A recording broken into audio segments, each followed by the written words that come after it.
Today I'm going to be reading you an extract from Chapter 3 of Joana Starnes' latest novel, The Unthinkable Triangle. Just to explain what's happening in the story, Colonel Fitzwilliam has just returned to the peninsula an engaged man, engaged to none other than Miss Elizabeth Bennet, to whom he had proposed at Rosings a day before his cousin was about to. A few weeks after Fitzwilliam's departure, against his better judgment, Darcy is irresistibly drawn to Netherfield. So he goes to visit his friend, the newly-wed Mr. Bingley, along with Georgiana and Colonel Fitzwilliam's youngest sister, Emily, and elder brother, Lord Morton. And the stormy encounter in the shrubbery at Netherfield is more than anyone had bargained for. The well-tended gardens were shrouded in mist at that time in the morning, long hazy fingers stretching this way and that, and then withdrawing, slowly vanquished by the rising sun. His hands behind his back, Darcy walked along the gravelled path, pebbles scrunching under his heavy footsteps.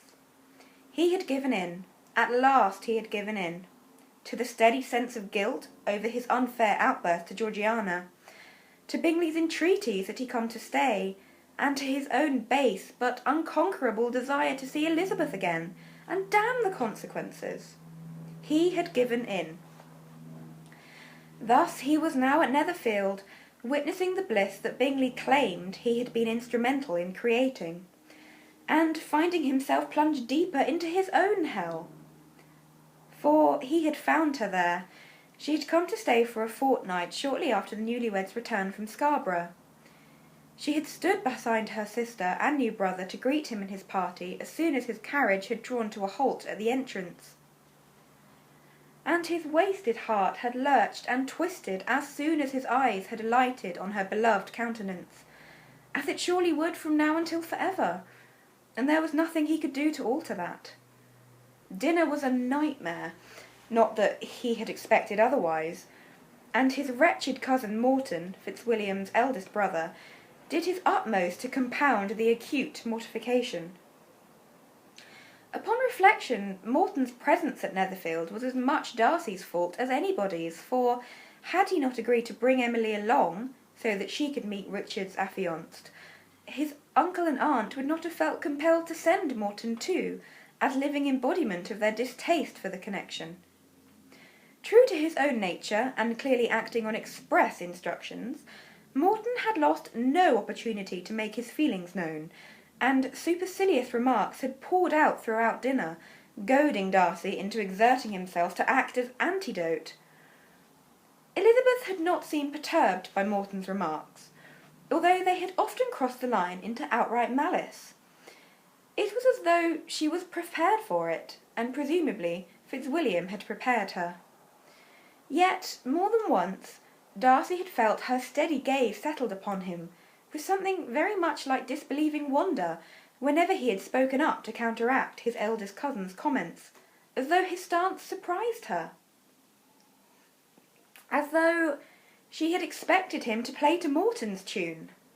"Darcy, there you are. I have been looking for you." The very man's voice rang out, disrupting his uncomfortable reverie. Darcy frowned. He could have done without his cousin's presence now, just as he could have done without it the previous evening.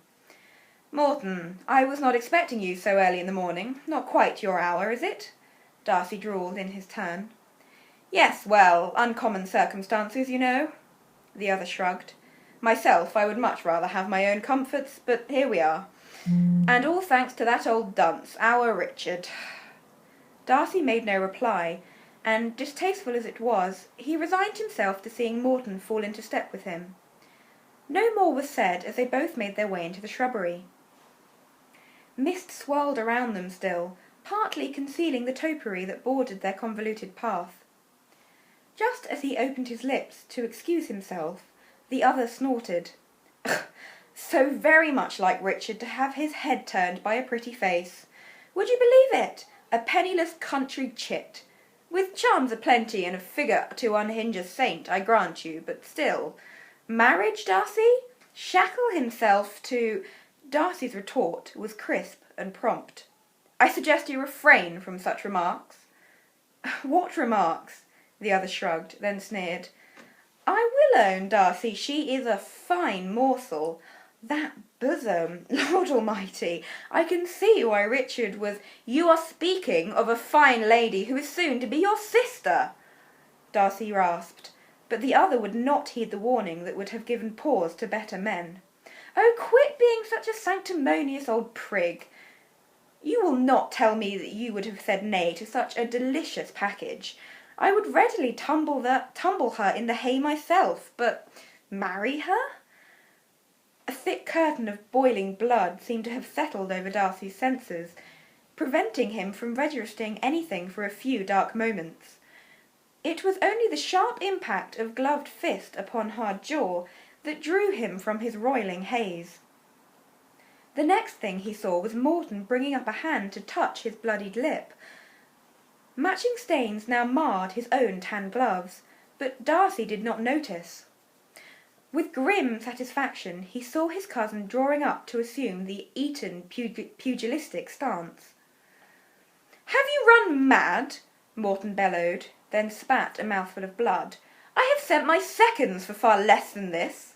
"Then send your blasted seconds," Darcy heard himself hiss. "You know where to find me, just as you know I am a better shot than you, and I have always bested you with a rapier.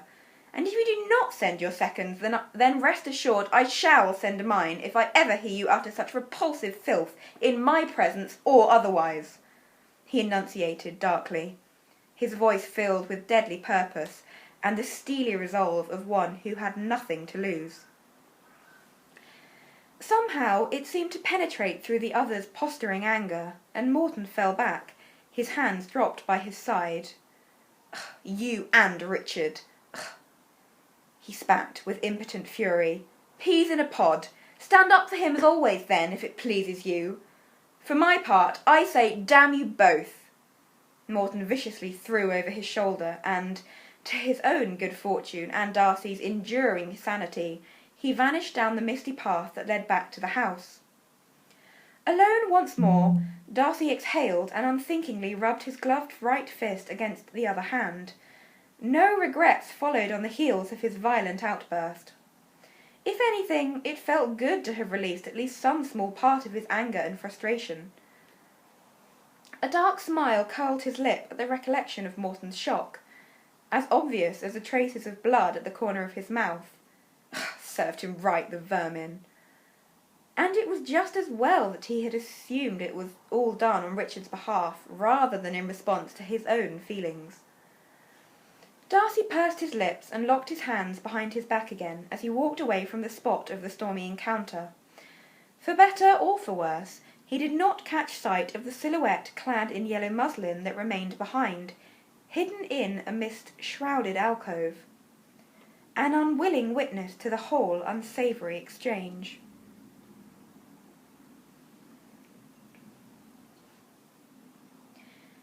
Elizabeth shivered as she gathered the shawl about her shoulders. Not so much for cold, although the morning mist was uncommonly chilling. Yet far more so was the confrontation she had suddenly flared under her very eyes. The violence of it, the sheer hatred. She had expected Richard's older brother to be against their union. Richard had warned her of it, and had not minced his words, any more than she had sugar-coated hers when she sought to describe her family. Yet she had not expected remarks as vile, as base as the other ones she had heard the Viscount utter.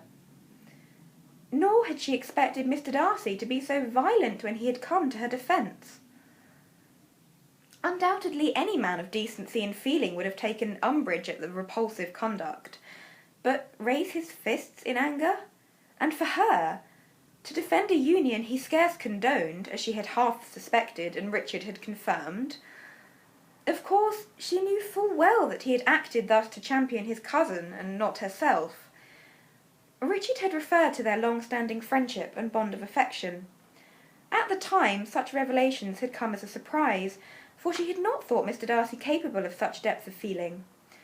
But then, at the time her view of him had been severely jaundiced, due to Mr. Wickham's lies, before Richard had set her to rights on that score, and had disclosed the full extent of Mr. Wickham's treachery and the suffering he had inflicted on Mr. Darcy and his sister. And now she was proven wrong again. He was capable of depth of feeling, little as he chose to advertise the matter. She shivered once again, then raised her slender shoulders. Perhaps she should become accustomed to the fact that there was more to Mr. Darcy than readily met the eye. There we go. I'm very much looking forward to reading this novel. It sounds brilliant. I've enjoyed all of Joana Starnes' other stories, and I'm sure this one will be no exception. I'm greatly looking forward to it. I hope you enjoyed the extract. Bye-bye.